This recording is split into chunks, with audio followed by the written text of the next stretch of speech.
Chers amis, bonjour. Je vous présente donc Marianne Florin-Vitry, qui a accepté de venir pour ces assises 2025 de la CCBF. Je vais vous la présenter aussi brièvement que possible parce qu'elle a un beau palmarès. Vous êtes professeur agrégé de philosophie, docteur en droit canon, en ecclésiologie et en théologie pratique à l'Université catholique de Louvain-la-Neuve. Vous avez récemment soutenu votre thèse qui s'intitule « Femmes et hommes en conseils épiscopaux, du monde clos du pouvoir à une pratique de co-responsabilité ». Point d'interrogation. Tout est là, je crois. Et vous l'avez mené avec votre co-directeur était Arnaud Join-Lambert et également Céline Béraud, que vous avez tous vu ce matin. Après une mission de délégué épiscopal à la coordination diocésaine dans le diocèse de Poitiers, vous enseignez la théologie et la philosophie. Vous êtes aussi coordinatrice du Theologicum en ligne à l'ICP, chargée de cours pour l'ICP, l'Université catholique de Louvain et les facultés Loyola, et ce sera, je crois, au 4e trimestre 2025. Parmi vos dernières publications, alors j'annonce la publication de votre thèse qui aura lieu en 2026, Hommes et femmes en conseils épiscopaux, voilà, du monde clos du pouvoir à une pratique en co-responsabilité. Vous avez aussi participé au colloque de l'ISPC qui s'intitulait « Instituer de nouveaux ministères, une urgence missionnaire » en 2025, et les actes normalement sont parus en 2025, et votre prestation s'intitulait « De nouvelles coopérations au gouvernement des églises diocésaines », toujours avec un point d'interrogation. Et enfin, « Femmes et gouvernement ecclésial » dans la revue Lumen Vitae. Voilà. Donc, avec ce petit énoncé, on sait déjà à peu près où vous vous situez, en tout cas quelles sont les choses qui vous intéressent et qui, à mon avis, intéressent beaucoup de gens ici. Merci Paul, et merci à chacun d'entre vous de m'accueillir. Je suis un petit peu intimidée, parce que c'est toujours impressionnant d'être invitée par la CCBF, surtout que je suis quand même une très jeune post-doctorante, donc j'apprends ce que c'est que de présenter ses travaux devant un large public. Et vraiment, je remercie aussi beaucoup Annick qui a parlé juste avant. Je la cherche des yeux, mais je ne la vois plus. Voilà. Parce que vraiment, j'ai trouvé très très intéressant ce qui a été dit sur l'exercice de l'autorité par l'empereur. Et moi, ma vraie question, c'est de se demander dans quelle mesure ça a eu une incidence sur la manière dont les évêques, après, se sont mis à exercer l'autorité à la manière des empereurs, enfin de l'empereur. Et vous allez voir qu'on va peut-être un petit peu en parler. Voilà. Alors, j'avance quand même pour aller à l'essentiel. Dans le même bateau, des baptisés en conseil épiscopal. Alors, dans le même bateau, parce que vous savez qu'on a beaucoup la métaphore de Jésus qui est dans sa barque avec ses disciples, et c'est même sur cette métaphore que les pères synodaux, les pères et mères synodales du synode de l'année dernière, en 2024, ont filé un peu la métaphore quand ils ont écrit le document final. Le chapitre 2 porte sur « ensemble dans la barque ». Donc c'est l'idée qu'on est ensemble. Mais vous voyez sur la reproduction que vous avez sous les yeux, je ne sais pas si vous voyez... voilà, je ne sais pas si vous voyez très bien, mais la question, c'est qu'on n'a que des hommes, pour l'instant, qui sont autour de Jésus. La question, c'est la question de la place de Jésus. Et puis, il y a la question de ce qu'ils vont pécher. Voilà. Donc, est-ce que dans le même bateau, c'est-à-dire embarqué pour la galère de la gestion du diocèse au conseil épiscopal, eh bien, est-ce que les laïcs, hommes et femmes, voilà, aident-ils à calmer un peu la tempête de l'Église? Comment est-ce qu'ils sont avec l'évêque? Et puis, quels fruits cela porte? Donc, une petite tentative d'exploration de cette métaphore. Voilà. Alors, juste pour vous présenter, donc moi aussi j'ai toute une question des sources, parce que quand on fait de la théologie avec de la sociologie, eh ben c'est une discipline scientifique. Et donc c'est une thèse en théologie pratique co-dirigée par Arnaud Join-Lambert et Céline Béraud, donc soutenue à l'Université catholique de Louvain, qui est partie d'un état des lieux des pratiques dans tous les diocèses de France, juste avant la publication du rapport de la SIAZ. et qui ensuite a mené des entretiens avec des acteurs et des actrices de conseils épiscopaux, donc, mais entretiens non pas choisis, mais proposés, c'est-à-dire que dans l'état des lieux, je demandais « est-ce que vous avez des noms à me proposer ?» Et donc voilà, les noms m'ont été donnés par les gens qui ont bien voulu répondre à mon questionnaire, qui était le secrétaire, l'archiviste, le vicaire général, voilà. Et donc voilà, j'ai pu mener plus d'une quarantaine d'entretiens avec des hommes, des femmes, des prêtres, des évêques, des vicaires généraux, et puis aussi voilà, toute une sorte de plein de gens différents. Et donc c'est Céline que vous avez vu ce matin qui m'a bien sûr aidé à élaborer le questionnaire et puis également la grille d'entretien pour la méthodologie. Alors, donc moi j'ai commencé ma thèse en 2021, je l'ai soutenue début 2025. Donc en fait le contexte de cette thèse est un peu particulier. On est dans la crise du Covid et post-Covid, ça a une incidence, mine de rien, parce que l'Église s'interroge quand même sur sa propre visibilité et sur ce qu'elle devient dans ce contexte-là. Mais évidemment, on est aussi dans le contexte de la publication du rapport de la SIAZ. Et en fait, j'avais aucune question à ce sujet, mais tous les entretiens en parlent. Et puis, on est sur la période du synode sur la synodalité, qui ouvre en fait à l'automne 2021, qui était prévu à l'origine pour finir en 2023, puis qui s'est prolongé jusqu'en 2024. Et donc, qui est aussi un moment où l'Église réfléchit sur elle-même. Et donc, c'est un contexte assez favorable, finalement, pour mener ce travail d'enquête en théologie pratique, mais aussi pour regarder et ne pas tomber dans l'illusion de croire que sous prétexte qu'on met des hommes et des femmes d'un coup dans un lieu, pop, ça va être génial, quoi. Voilà. Donc, regardez avec lucidité ce qu'il se passe. Alors, d'abord, quelques mots de définition pour qu'on sache un peu de quoi on parle. Moi, j'ai choisi de m'intéresser au conseil épiscopal parce que mon directeur de thèse, Arnaud Jean-Lambert, m'a dit « Ah j'ai encore rien lu là-dessus, il y a quand même une question intéressante, donc vas-y, hein, vous savez comment ça se passe quand on donne un sujet de thèse. » Et donc, moi, je connaissais un peu le conseil épiscopal parce que j'avais été membre du conseil épiscopal du diocèse d'Angoulême comme bénévole. En fait, j'étais prof de philo et j'étais bénévole là-bas. Voilà. Donc, j'avais une vague connaissance de l'intérieur de ce lieu. Alors, un conseil épiscopal, c'est vraiment la question de savoir qui gouverne. Concrètement, dans le Code de droit canonique, c'est un alinéa. Donc, un alinéa, c'est-à-dire canon 473, paragraphe 4 seulement. Là où il le jugera bon, c'est-à-dire en gros, c'est facultatif, l'évêque, pour mieux favoriser l'action pastorale, peut constituer un conseil épiscopal composé des vicaires généraux et des vicaires épiscopaux. Donc en fait, d'un point de vue strictement juridique ou canonique, puisqu'on appelle le droit de l'Église le droit canonique, l'évêque qui a reçu du Christ tous les pouvoirs, le pouvoir ordinaire propre, puisque l'évêque est vicaire du Christ et non vicaire du pape depuis Vatican II, ça veut dire qu'il représente le Christ dans chaque église locale, eh bien l'évêque donc a tous les pouvoirs et concrètement, il gouverne avec des vicaires qui, eux, ont le pouvoir ordinaire vicaire, qui sont en fait ses adjoints, mais sur le mode de l'ombre. C'est-à-dire que les vicaires, ce sont les personnes qui sont là pour mettre en œuvre la politique exécutive de l'évêque. Mais l'évêque a tous les pouvoirs législatifs, exécutifs et judiciaires. Et donc, l'enjeu du conseil épiscopal, qui n'apparaît pas au Concile Vatican II, c'était de trouver un moyen de favoriser l'unité de l'action pastorale. Parce que dans les souvenirs antérieurs, finalement, c'était un peu le cauchemar des évêques d'avoir leurs adjoints qui, des fois, prenaient le pouvoir contre eux-mêmes, contre eux. Et donc, l'enjeu, c'est de se dire, faire en sorte que l'évêque puisse avoir tous les pouvoirs. Donc, on ne met dans ce conseil que des gens qui ont le pouvoir vicaire, donc qui sont les adjoints de l'évêque, pour pas avoir trop de contre-pouvoirs. Voilà. Ça, c'est important de le garder en tête, parce que ça, c'est l'intuition initiale, donc, et qui s'élabore et qui paraît donc, dans le nouveau Code de droit canon en 1983. Mais en pratique, avant 1983, en France, on trouve plein de diocèses où il y a déjà des laïcs dans les conseils épiscopaux. Donc en fait, on a une pratique qu'on appelle praeter legem, c'est-à-dire en fait un peu à côté du droit, hein, non pas contra legem, c'est pas une volonté d'être dans l'opposition, mais quelque part il y a une forme d'accommodement ou d'adaptation qui fait que en fait il y a des laïcs dans les conseils épiscopaux, et alors sur des modalités hyper diverses. Parfois, ce sont juste des invités, ça veut dire qu'il n'y a pas de nomination officielle, mais il y a des laïcs qui sont invités régulièrement. Parfois, ils sont là à tous les conseils, parfois, ils sont là que 3 fois par an. Enfin, voilà, c'est comme de toute façon, c'est selon ce qui semble bon à l'évêque, en fait, les pratiques sont diverses d'un lieu à l'autre.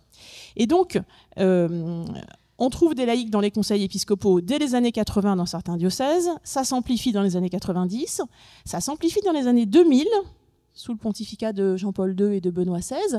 Et finalement, ça se termine sous les années François. Quand je dis ça se termine, c'est qu'aujourd'hui, on a quasiment 100% des diocèses qui déclarent avoir des laïcs dans leur conseil épiscopal.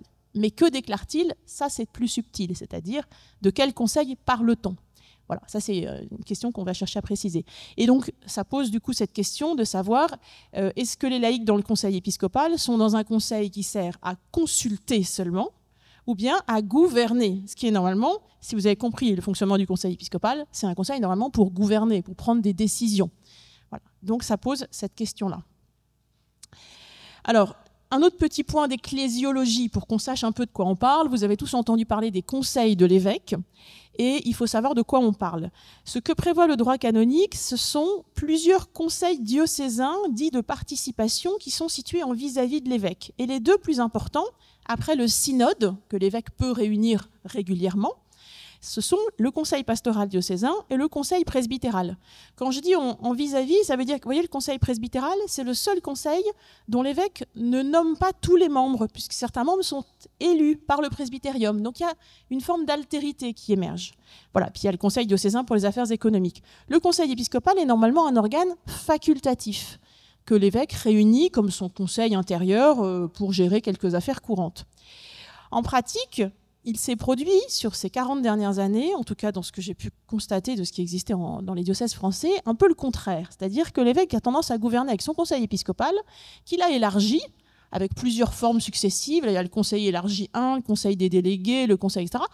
Et puis, le conseil presbytéral, parfois, se réunit que 2 fois par an. Donc, un conseil qui se réunit 2 fois par an ou 3 fois par an, c'est pas un conseil de gouvernement, hein, c'est un conseil de conseil, mais pas de gouvernement. Le synode, il y a des diocèses qui ont connu 3 ou 4 synodes, mais il y a des diocèses qui n'ont pas connu de synode. Voilà. Et le conseil pastoral diocésain est parfois porté disparu, mort et enterré dans certains diocèses. En tout cas, moi, c'est des réponses que j'ai eues dans les questionnaires que j'ai faits. Ou bien on est en train de chercher comment le renouveler. Mais l'existence d'une véritable altérité type conseil du peuple de Dieu n'existe pas vraiment. Et donc, en fait, l'évêque gouverne avec son conseil épiscopal composé des gens qu'il a choisis. Voilà, c'est un peu la difficulté aujourd'hui de la place majeure qu'a pris ce conseil épiscopal. Alors, on a plein de versions. Ici, vous avez quelques photos. Un conseil épiscopal copyright. Alors ça, c'est mon directeur le directeur du jury, c'était un canoniste. Alors, j'ai pas un doctorat en droit canon, j'ai un doctorat en théologie, mais il y avait un canoniste dans le jury, donc prudence. Et lui m'avait dit, attention, il faut être prudent en droit canonique, donc il vaut mieux utiliser l'expression copyright. Moi, ça m'a énormément aidé, c'était super. Il m'a dit, il faut mieux utiliser l'expression copyright quand vous parlez du conseil épiscopal tel que le droit le prévoit. Donc là, vous voyez, quand il y a uniquement des vicaires, c'est un conseil épiscopal stricto sensu. Sinon, finalement, c'est un peu plus compliqué. Là, vous voyez en dessous, là, vous avez le conseil épiscopal élargi aux délégués épiscopaux laïcs, donc avec l'ancien archevêque de Nantes, Monseigneur James, élargi aux délégués épiscopaux. Voilà. Maintenant, avec Monseigneur Perceroux, il y a encore une autre formule. Vous avez des endroits où le conseil restreint comporte des laïcs. Donc, parce qu'avec la nouvelle mission de délégué général, ce sont des laïcs qui sont membres dans le conseil restreint, où il n'y a pas uniquement des prêtres. Et puis, vous avez des formules de plus en plus fréquentes que j'ai appelées conseil épiscopal diversifié. Enfin, j'explique ça dans la thèse, en référence à la diversité des états de vie et des membres du peuple de Dieu. Quand un conseil se met à rassembler des prêtres, des religieux, des religieuses, des hommes, des femmes, des laïcs, des diacres permanents, etc., on peut dire que la diversité du peuple de Dieu est convoquée autour de l'évêque. Et donc, ça a une signification ecclésiologique intéressante. Pardon, oui, il y a des gens qui se reconnaissent peut-être, non ? Je n'ai peut-être pas trouvé que c'était si diversifié que ça, quoi. J'ai trouvé les photos que je peux. Oui. Enfin, en tout cas, voilà, on trouve les photos qu'on peut. C'était pour vous situer quelques modèles. Voilà, on y reviendra peut-être après. Alors, il faudrait que tu mettes ton micro un tout petit peu plus bas. Oui. Pas trop bas. Ah oui. Mais je peux aussi parler comme ça. Hein. Non. Oh, ok. Bon, ok. Alors, que pouvons-nous apprendre de cette expérience des conseils épiscopaux ouverts à divers membres du peuple de Dieu en France depuis plus de 40 ans ? D'abord, on peut parler d'une innovation dans le temps long de la réception du peuple de dans la réception du Concile Vatican II. Alors, quelques éléments de contexte. Vous avez là Monseigneur Herbulot, alors, entouré de ses successeurs. Monseigneur Herbulot a testé cette innovation dans son conseil épiscopal dès les années 80. Et Monseigneur Herbulot a testé pas mal de choses dans le diocèse d'Évry. Moi, j'ai été confirmée par Monseigneur Herbulot, j'étais adolescente dans le diocèse d'Évry. C'est vrai que c'était un peu un laboratoire. Il y a des choses qui, après, ont pu évoluer différemment. Le diocèse de Nanterre, vous voyez, Catherine Soublin a été la première femme dans le diocèse de Nanterre à être membre d'un conseil épiscopal avec une lettre de nomination. Ça ne veut pas dire qu'il n'y en avait pas avant, parce qu'il y avait des femmes membres des conseils, mais des fois, c'était en fait, il n'y avait pas de nomination. Voilà. Donc, qui dit pas de documents juridiques, pas d'archives, dit en fait que c'est comme s'il ne se passait rien. Voilà.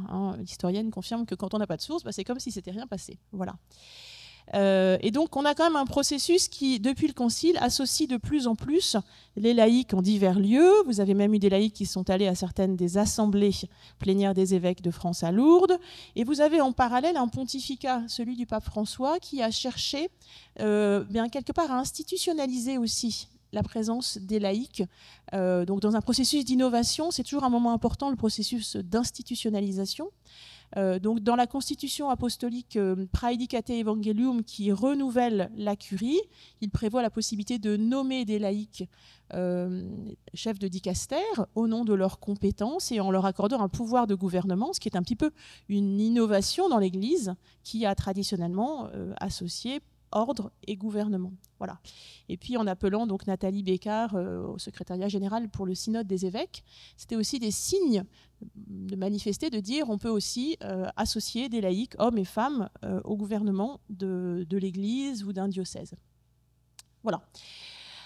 Tout cela est prévu par le Concile Vatican II. Je vous ai mis ici 2 extraits. Concrètement, vous avez Lumen Gentium 33, très intéressant, qui parle à la fois de l'apostolat des laïcs comme participation à la mission salutaire elle-même de l'Église, donc apostolat des laïcs qui concerne tout le monde, mais qui précise également que certains laïcs peuvent être appelés à coopérer plus immédiatement avec l'apostolat de la hiérarchie. Donc vous voyez que c'est encore une vision un petit peu comme on avait à Vatican II de l'Église comme société hiérarchique, c'est-à-dire que les laïcs vont coopérer à la hiérarchie, à la façon de ces hommes et de ces femmes qui étaient des auxiliaires de l'apôtre Paul dans l'Évangile. Et en outre, ils ont en eux une aptitude à être assumés par la hiérarchie en vue de certaines fonctions ecclésiastiques à but spirituel. Être assumés, ça veut dire on va les intégrer dans la hiérarchie.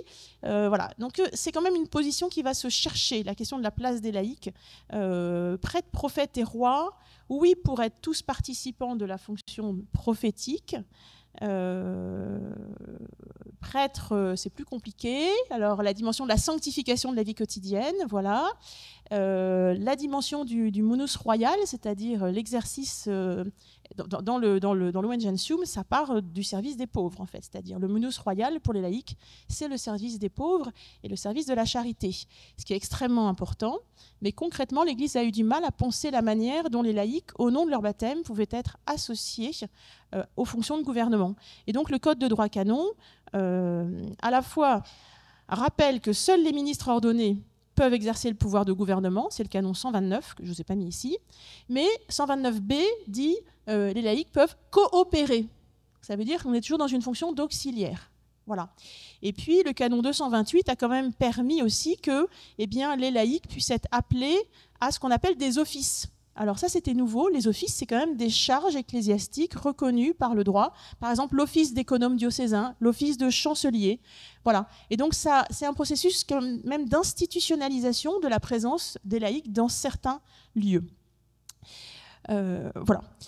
Alors, j'avance un petit peu. On est aussi dans un contexte où il y a une forte attente sur la participation des femmes dans les lieux de gouvernement, parce que le rapport de la SIAZ recommande que les femmes soient plus nombreuses dans les lieux de gouvernement, et les groupes de travail qui vont suivre le rapport de la SIAZ suggèrent de revoir la composition des conseils épiscopaux pour avoir un tiers de leurs membres laïcs, dont plusieurs femmes, et suggèrent de créer ces fameuses missions de délégués diocésains. Alors, j'attire quand même votre attention sur ces deux extraits, parce que la recommandation 36, elle paraît donc en fin 2021, quand le rapport de la SIAZ est publié. Et les recommandations, elles paraissent en 2023. Et moi, fin 2021, j'ai fini mon état des lieux et je suis dans mon petit bureau chez moi.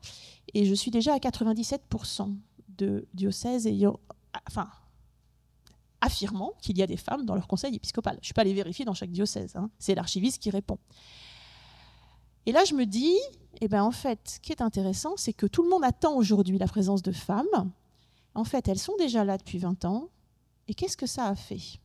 Et donc, ça m'a obligée à travailler sur ces femmes qui sont présentes depuis 20 ans ou depuis 40 ans dans certains lieux. Ce n'est pas toujours les mêmes, évidemment, ou ces hommes aussi. Qu'est-ce qu'elles font ? À quelle fréquence elles sont présentes ? Est-ce qu'elles ont réellement une marge de manœuvre ou une latitude ? Pourquoi est-ce qu'aujourd'hui, on attend qu'il y ait plus de femmes dans ces lieux-là ? Alors que finalement, curieusement, elles y sont déjà. J'étais confrontée à, quand on fait de la recherche scientifique, on est dans des problèmes, dans une contradiction, quoi. On se rend compte que l'hypothèse de départ n'était pas bonne et qu'il faut changer de stratégie, quoi. Voilà. Donc, que font-elles réellement ? Je vous ai cité ici, mais je vais avancer, le numéro 60 du document final du synode sur la synodalité qui parle justement des femmes et qui ouvre la possibilité pour des femmes d'occuper des postes d'autorité, partant du fait que c'est déjà le cas, des femmes occupent des postes d'autorité, et appelant l'Assemblée à mettre en œuvre pleinement tout ce qui est déjà possible quant au rôle des femmes dans le droit en vigueur, en particulier dans les lieux où ces possibilités ne sont pas concrétisées. Il n'existe pas de raison d'empêcher les femmes d'assumer des rôles de guide dans les églises, ce qui vient de l'Esprit Saint ne peut être arrêté.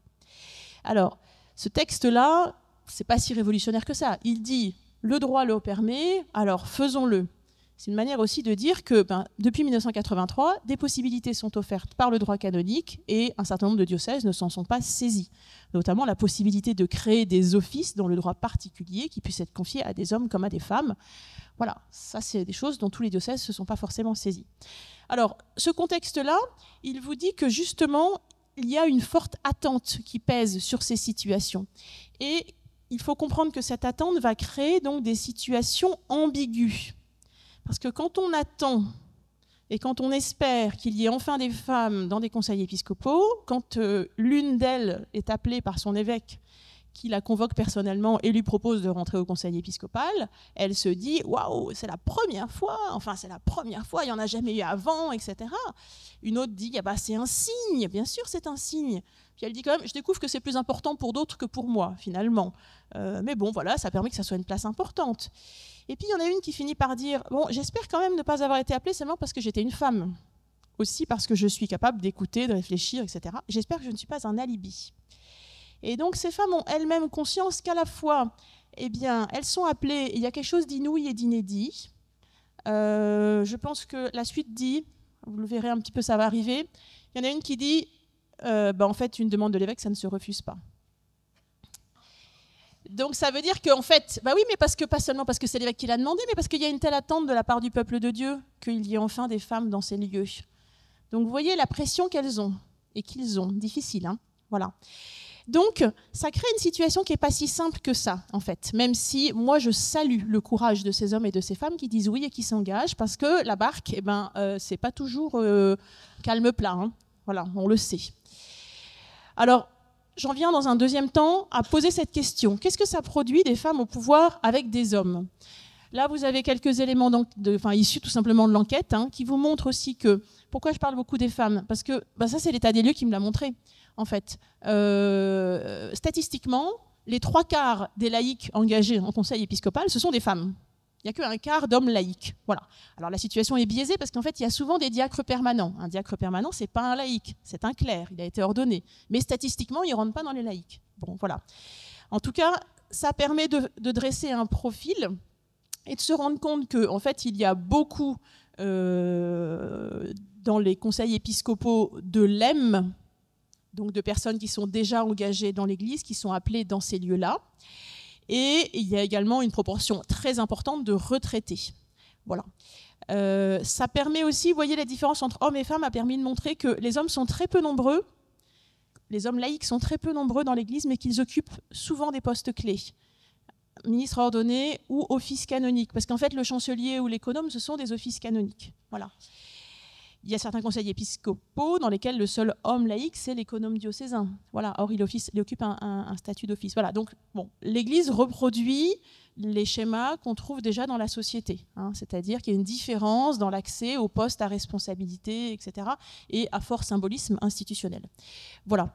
La question qui est intéressante et qui vous intéresse, c'est de savoir comment des baptisés coopèrent au ministère apostolique de l'évêque. Parce que si on part de cette différence essentielle qu'il y a entre les personnes qui sont ordonnées, c'est-à-dire qui sont détentrices de la sacra potesta, et puis les laïcs, du coup, il y a forcément une division du travail religieux qui dit que ceux qui ont la sacra potesta peuvent gouverner, les autres, non. Si on part de là, on n'arrive pas à penser la façon dont des laïcs peuvent être membres d'un conseil épiscopal. Si on part plutôt de la diversité des charismes et de l'unité de la mission et de la coopération entre les charismes, ce que fait un peu le texte du synode, même beaucoup, c'est un texte fondamental. Là, on peut penser une articulation de charismes et de vocations variées, donc d'articuler une même égalité baptismale, une communauté de mission et en même temps une diversité ministérielle, c'est-à-dire se dire qu'un vicaire épiscopal, un laïc économe, un diacre permanent, un évêque, etc. Tout ça, ce sont des charismes et des fonctions différentes et ça peut s'articuler au service du bien commun du diocèse. Pour vous donner un petit exemple pratico-pratique, dans certains diocèses, ici on a le diocèse de Saint-Denis, avant que son évêque ne parte à Strasbourg, qui donc crée un office de délégué général, et donc avec le vicaire général comme adjointe du vicaire général. Alors c'est un petit peu ambigu, elle est à la fois sous l'autorité de l'évêque et en même temps elle travaille avec le vicaire général. Comment est-ce qu'on fait ? Concrètement, on voit qu'il y a quand même, à la fois c'est une innovation qui est très intéressante, qui se sert de la modalité de l'office pour permettre la participation des laïcs dans les lieux de gouvernement.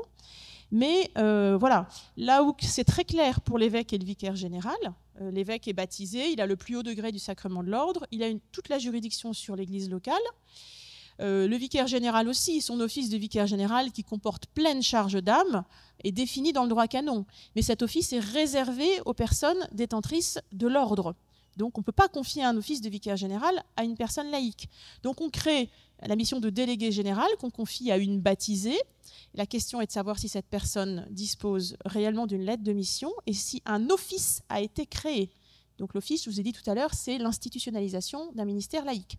En pratique, ce n'est pas toujours le cas. C'est même rarement le cas. Voilà. Et concrètement, elle est là au nom de son baptême, c'est-à-dire c'est par la participation au tria munera du baptême qu'elle exerce sa mission auprès de l'évêque. Voilà.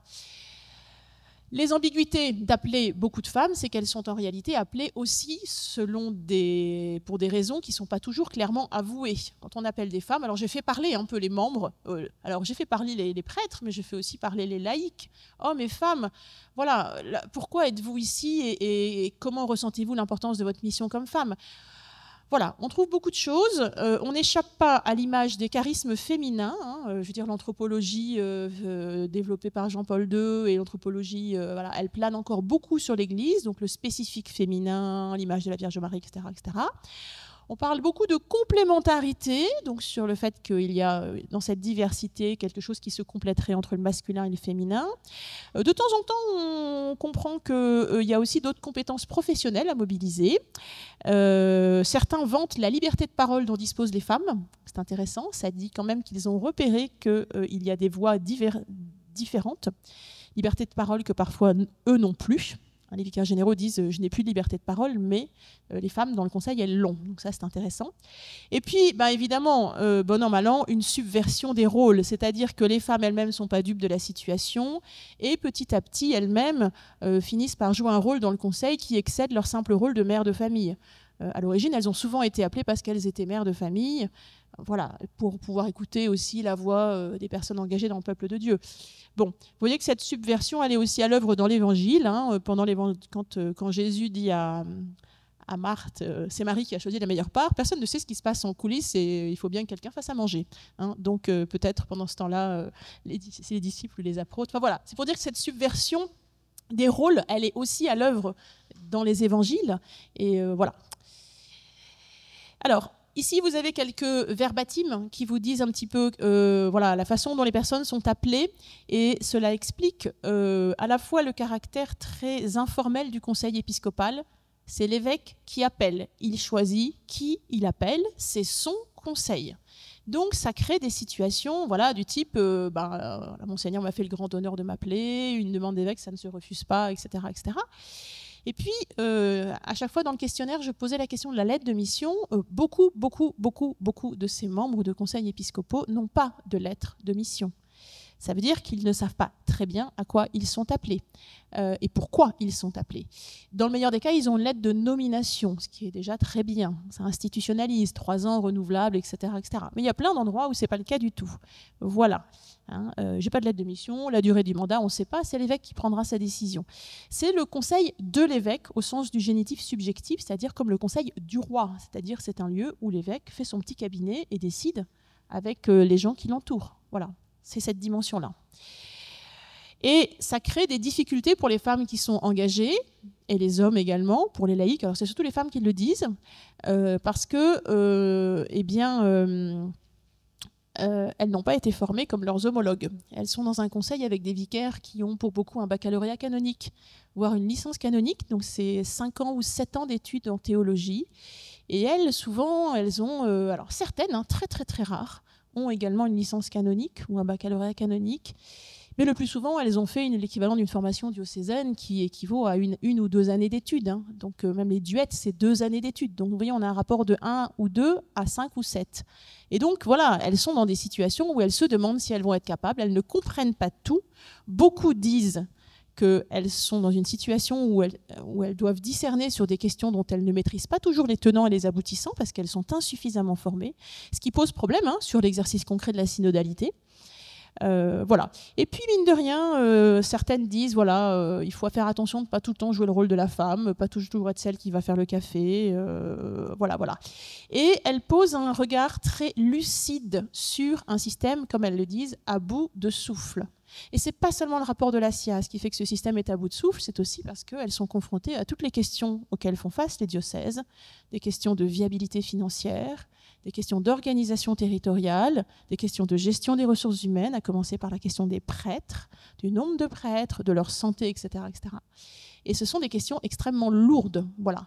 Et donc, elles sont dans le même bateau que l'évêque, et quelque part, heureusement, parce que l'évêque tout seul, sinon, la tempête, ce serait difficile. Voilà. Et en fait, ce qui s'avère, c'est qu'ils vont beaucoup s'appuyer sur leurs compétences professionnelles.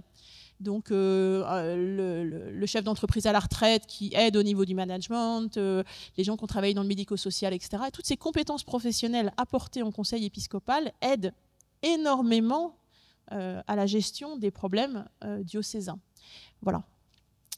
Alors, dernier temps, pour s'interroger sur la co-responsabilité qui est à l'œuvre, pour répondre ensemble de la mission. D'abord, il y a un élément qui est très intéressant, et c'est là où j'étais intéressée sur ce qui a été dit tout à l'heure sur la manière de faire un concile et de prendre une décision. Parce qu'en fait, le schéma qui est décrit à chaque fois que je demande comment ça se passe, alors on me dit, l'évêque commence par présenter le sujet.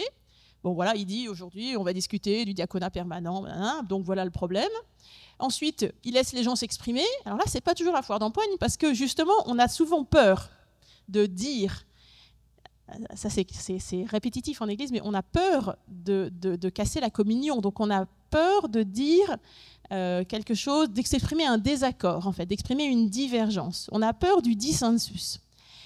Mais justement, ce qui s'avère dans les entretiens, c'est que la présence de laïcs permet de faire progresser la discussion vers l'acceptation du fait que, oui, évidemment, quand on est 12 ou 13 autour de la table, c'est pas comme quand on est 4 ou 5. Et évidemment, il y a du dissensus qui finit par s'exprimer. Pas toujours, mais sur des sujets, il y a des gens qui prennent des positions assez fermes. Et donc, il faut que l'évêque accepte à un moment donné qu'il puisse y avoir du désaccord sans qu'il y ait forcément du refus contre lui. Voilà, que le désaccord fait aussi partie du processus de décision. Mais voilà, ce qui est dit quand même souvent, c'est que à la fin, on cherche un consensus. Et le consensus, comment est-ce qu'on le fait ? Il y a plusieurs options qui sont décrites. Soit l'évêque dit « je vous remercie » et puis il prendra sa décision après. Oui, mais c'est quand même finalement, canoniquement c'est comme ça. De toute façon, l'évêque est le seul responsable de la décision. Voilà. Il y a des lieux où on dit on va voter. Il y a des lieux où on rediscute et on se revoit le lendemain et le surlendemain, etc. Voilà. Mais une prise de décision, c'est ce qu'il y a de plus difficile. Et trouver un consensus, c'est pas si simple, surtout quand on a accepté avant de laisser s'exprimer le dissensus.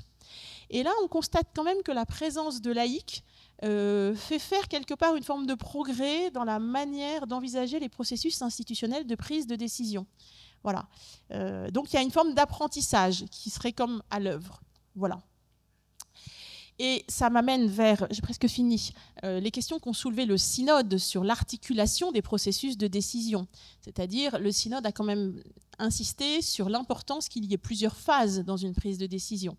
Une phase d'élaboration qui écoute, avec un travail commun de discernement, de consultation, de coopération, qui a besoin que les gens qui vont discerner soient informés et soient correctement formés sur le sujet, parce qu'on ne peut pas prendre une décision, voilà.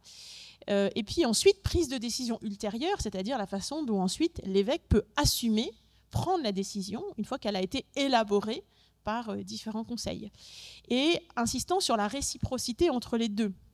C'est-à-dire que s'il y a un lieu où on élabore une décision, ensuite celui qui prend la décision doit pouvoir rendre compte auprès de ceux qui ont élaboré la décision de ce qui a été fait ou pas. Voilà. Et donc ça amène à penser un équilibre entre synodalité et co-responsabilité. Aussi pour ne pas se tromper quand on parle de la participation des baptisés.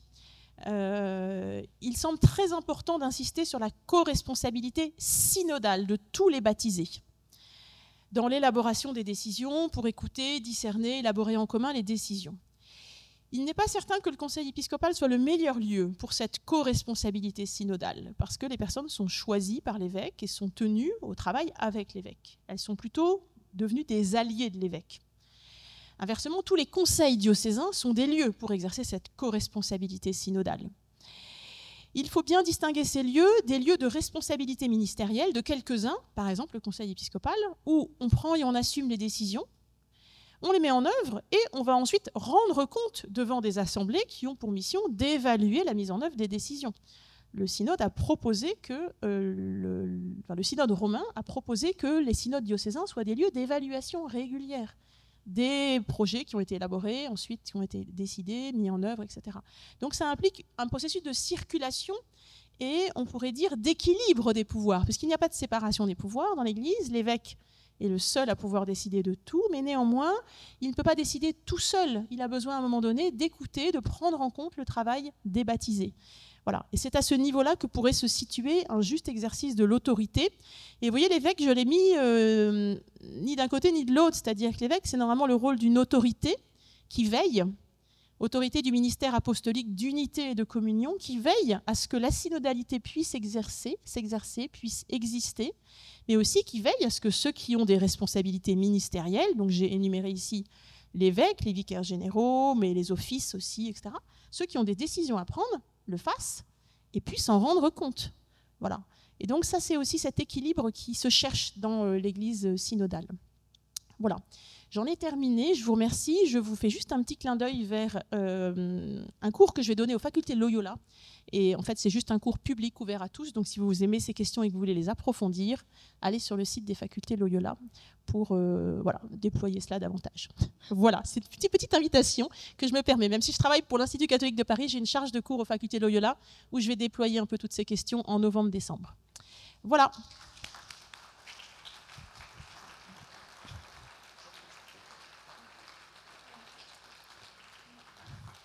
Alors, grâce à vous, Marianne, nous avons... Alors, évidemment, vous êtes nombreux ici à avoir beaucoup de repères quand vous avez entendu ce que Marianne vous a proposé. Mais en même temps, la manière dont elle s'y est prise permet à chacun peut-être aussi, je dirais, de peut-être poser à frais nouveau ou avec un petit rafraîchissement de vos petites cellules grises, rafraîchir vos manières de faire quand vous serez sur place, là où vous êtes, dans vos groupes, dans vos régions, etc. Alors, maintenant, est-ce que vous avez des questions ? Une question là.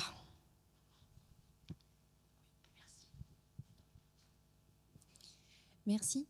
C'est une thèse de sociologie et de théologie pratique. j'imagine ou j'espère que vous l'avez présenté à la CEF ou à l'Église, je ne sais pas. Enfin, et donc, quelle est la réception ou qu'est-ce qu'on peut en attendre de ce point de vue-là? Alors, ce n'est pas une thèse en sociologie, c'est une thèse en théologie pratique, avec la collaboration d'une sociologue qui s'est descendue à l'Université catholique de Louvain-la-Neuve, donc une université d'État, voilà, où s'exercent des lieux de collaboration aussi. Et voilà. Alors, je ne l'ai pas présenté à la CEF. J'ai eu des contacts avec Alexandre Joly au moment de la préparation du synode. Je sais que toutes les personnes qui ont collaboré à cette thèse par des entretiens, et certains étaient des évêques, je suis revenue vers eux quand j'ai défendu ma thèse pour leur dire qu'elle était défendue, pour leur envoyer un article ou deux. Et puis, elle est en cours de publication. Enfin, tout le processus est très, très, très long. Donc, tout ça, c'est en cours. Donc, je n'ai pas encore été la présenter à la CEF officiellement, mais quelque part, voilà, c'est pas forcément le lieu. Enfin, oui, si ça les intéresse, pourquoi pas. Voilà. Mais disons que j'ai eu des échanges très intéressants avec Monseigneur Winzer, pour lequel j'ai travaillé aussi pendant une période, que vous connaissez, je pense, pour ça, qui est venu ici, je crois, l'année dernière. Il y a 2 ans, voilà. Voilà, et qui était présent à ma soutenance. Voilà. Une autre question? Encore, voilà, une.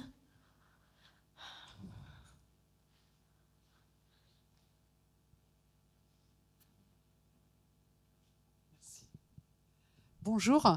Est-ce que vous savez comment sont choisis les laïcs, les femmes, par l'évêque? Il est conseillé par des prêtres ou parce qu'il ne doit pas connaître comme ça, enfin, dans tout son diocèse, les laïcs? C'est une des clés du problème, c'est comment vous avez été appelé. Et en fait, on est appelé par cooptation, essentiellement. Néanmoins, dans certains diocèses, il y a des processus de formalisation des critères d'appel qui commencent à émerger. C'est-à-dire que quand on interroge l'évêque, il est capable de vous dire on appelle les gens selon tel critère, tel critère, tel critère. Mais comme dans beaucoup de lieux en église, c'est un processus de cooptation, c'est-à-dire on fait appel à des gens qu'on connaît, ou même si l'évêque ne les connaît pas directement, il s'est fait recommander par un des vicaires, etc. Voilà. Et en fait, ce sont quand même beaucoup des gens qui sont connus, parce que ce sont des gens qui travaillent dans l'église ou qui sont des bénévoles. Il y a les catégories, la bénévole de toujours, voilà, qui sont très engagés en église depuis un certain temps. Voilà.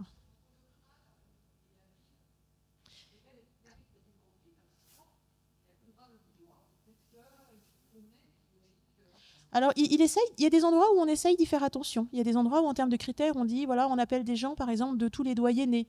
Il y a des doyennés plutôt ruraux, des doyennés plutôt... Alors, il y a des diocèses sur 2 départements, on essaye d'avoir des gens des 2 départements. Voilà. Il y a une volonté de faire attention à ces questions-là. Néanmoins, ça reste toujours un appel directement par l'évêque. Et là, j'ai fait des statistiques où je suis à 100%. C'est l'appel direct de l'évêque, même si avant, il s'est fait recommander par sa garde rapprochée. Voilà. Alors, il y a aussi une autre incidence, ce sont toutes les questions sociologiques, ce sont aussi des questions qui, au fond, sont également politiques. Parce qu'on ne peut pas faire semblant voilà, que ça n'existe pas. Il y a des diocèses qui sont extraordinairement, je dirais, ou très fortement marqués, côté un petit peu plutôt vers la tradition au sens identitaire, retour aux données du passé, etc., etc. Et forcément, les laïcs qui seront appelés et les prêtres qui exerceront, sauf les prêtres dont, je dirais, enfin, il va y avoir des choix qui vont être opérés de manière à ce que cette volonté-là soit largement soutenue. Et il y a donc des communautés oui, qui sont beaucoup plus, comment dirais-je, actives et efficaces pour investir ces lieux. De la même manière, dans des lieux où, je dirais, les orientations tiennent compte de la diversité, il importe que les sensibilités comme celles qu'il y a à la CCBF soient extrêmement proactives. Parce que l'évêque, c'est un homme que je dirais comme un autre, il a un diocèse à gérer et il a besoin de bras. Et donc, il est preneur de personnes qui ont envie de faire des choses. Mais il faut que dans notre tête, nous nous sentions légitimes pour être légitimés d'une certaine manière. Alors, ce n'est pas 100%, mais c'est un peu ça. C'est-à-dire, maintenant, il va y avoir, par exemple, toutes ces discussions dans certains lieux autour du synode. Il faut que ces catholiques-là soient proactifs, disent « moi, j'ai envie de venir discuter, moi, j'ai envie de travailler, etc. etc. » Alors, c'est très intéressant, même si on vous dit non. Parce que quand on vous dise oui ou qu'on vous dise non, ça fait l'objet d'une étude qui ensuite est diffusée partout. Et ça fait germer des choses. C'est-à-dire que, quelle que soit la réponse, elle est intéressante. Voilà. Et j'ajoute, avec la lucidité de savoir comment vous vous situez. Si vous êtes appelé au conseil épiscopal, il faut savoir que vous serez toujours l'allié de l'évêque. C'est le but d'un conseil épiscopal. L'évêque n'est pas là pour avoir des opposants au quotidien, pour travailler avec lui. Donc voilà, c'est pas la même figure d'être membre d'un conseil épiscopal, même si on peut accepter une diversité dans les prises de parole. Voilà, le Conseil des ministres, c'est pas l'Assemblée nationale, c'est un petit peu différent. Donc, il y a nécessairement le besoin d'alliés. C'est pour avoir cette forme de lucidité aussi. Voilà. Je voyais qu'il y avait Annick qui levait la main là-bas. Voilà.